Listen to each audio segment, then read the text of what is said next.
Alors, nous avons vu avec les nombres entiers comment on distingue le rôle que joue un chiffre dans un nombre écrit. À présent, nous allons voir maintenant avec les nombres décimaux comment cela se traduit. Mais avant cela, il faut que vous compreniez ce que c'est que les nombres décimaux et quel est leur groupe. Parce qu'eux aussi, ils appartiennent à un groupe qui a un nom.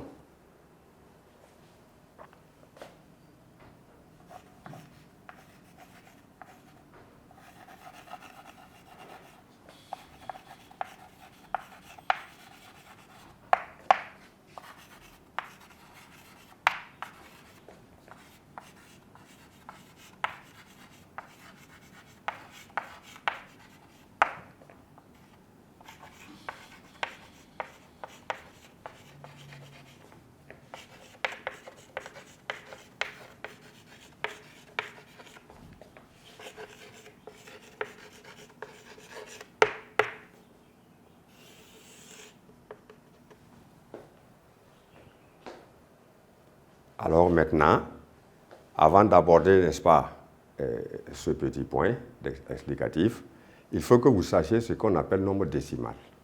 Le nombre décimal, c'est simplement un nombre qui porte une virgule. Vous avez par exemple ces exemples-là. 4,8, 135,52, 14,928, etc. On peut en citer autant que l'on veut. Ceux-là, on les appelle des nombres décimaux.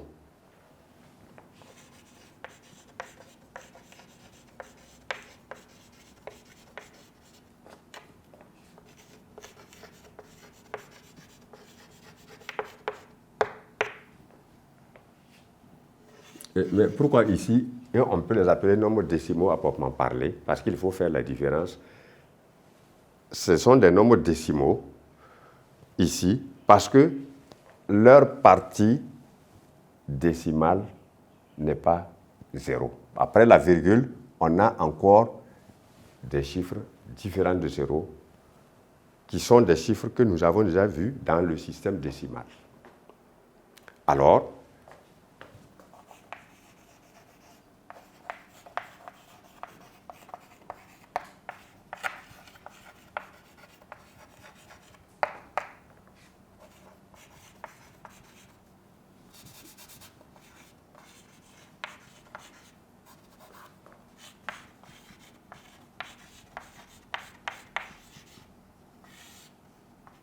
ou encore égal à 0.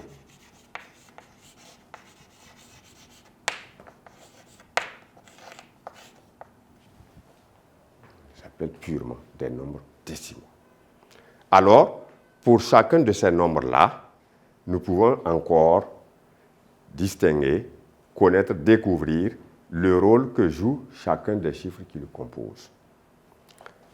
Alors, pour le nombre «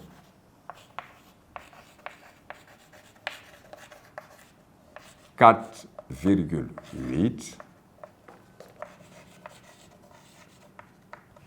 nous pouvons faire la description suivante, qui indique donc le rôle et la place de chaque chiffre dans ce nombre-là. 4, bien entendu, c'est un seul chiffre. Il représente le chiffre des unités.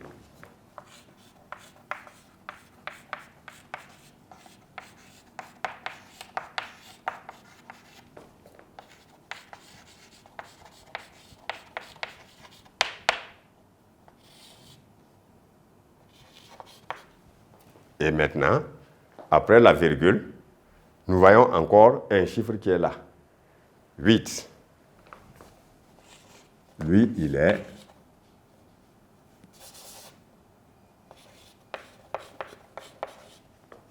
le chiffre des dixièmes.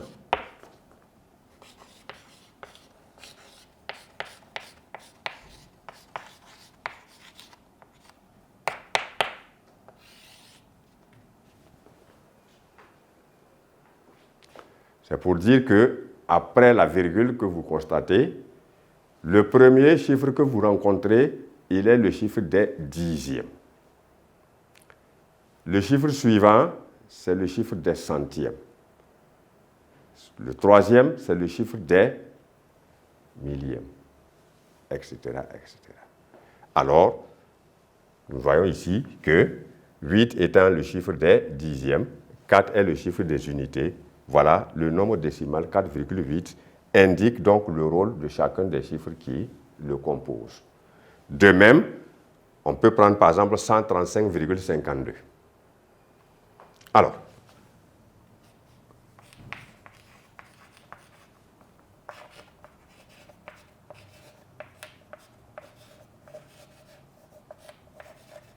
là-bas,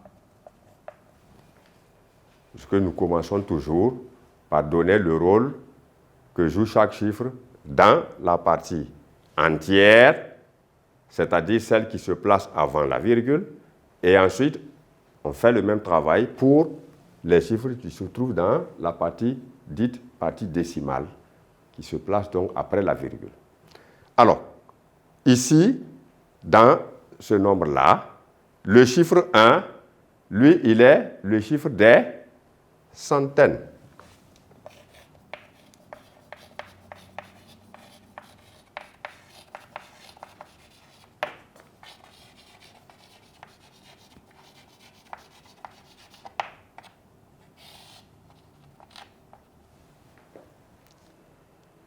Trois est celui des dizaines.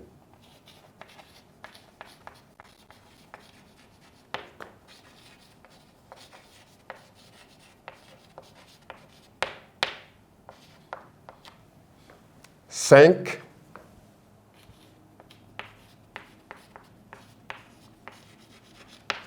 lui, il est le chiffre des unités.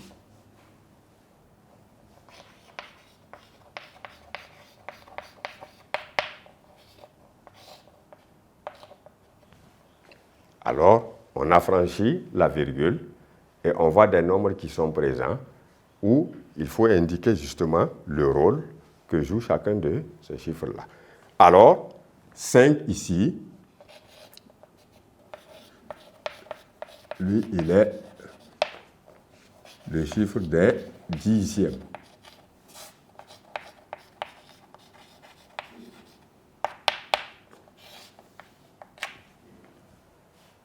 Et 2, lui, il est le chiffre des centièmes.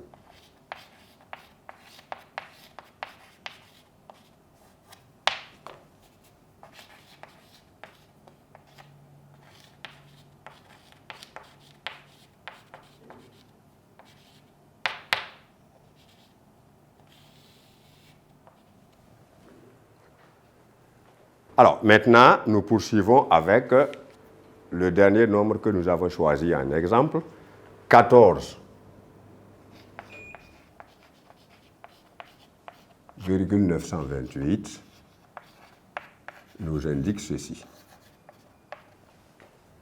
Alors, ici, 1 est le chiffre des dizaines.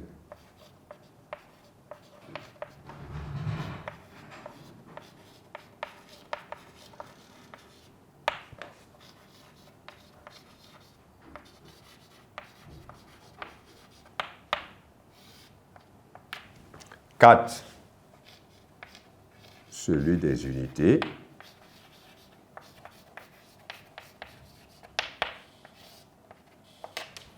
Et nous sommes maintenant dans la partie qui vient après la virgule, où 9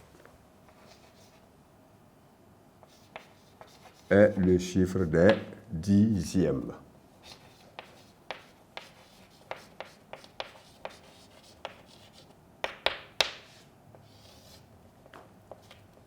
Deux, celui des centièmes.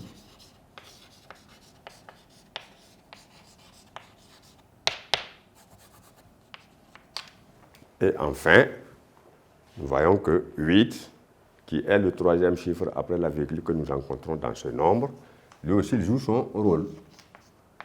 8 est le chiffre des millièmes.